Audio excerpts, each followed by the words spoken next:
So the U.S. has still sanctioning the ICC over issuing arrest warrants for the Israeli officials, Bibi Netanyahu and the defense minister.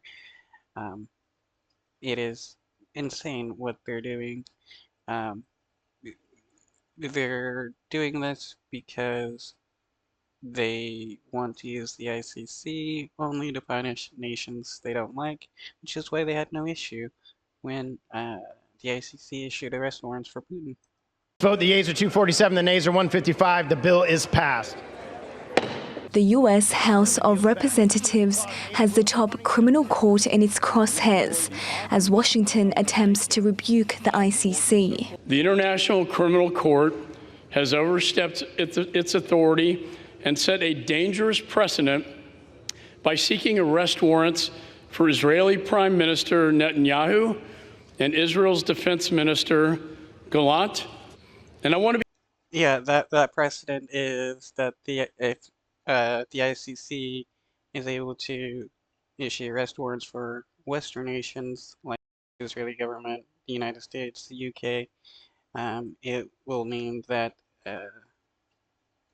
if the US commits any war crimes, they could be arrested, and that is something that they don't want because they only want to use the ICC to punish poorer nations that they dislike.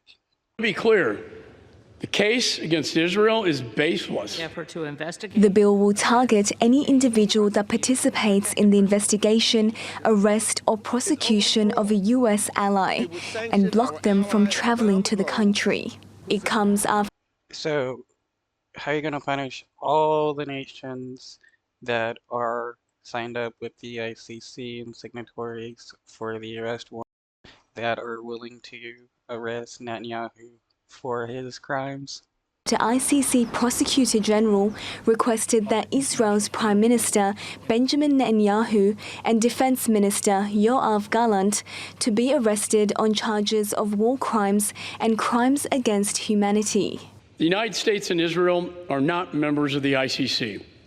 The ICC itself was created as a court of last resort if national governments are unwilling or unable to try cases in their jurisdiction.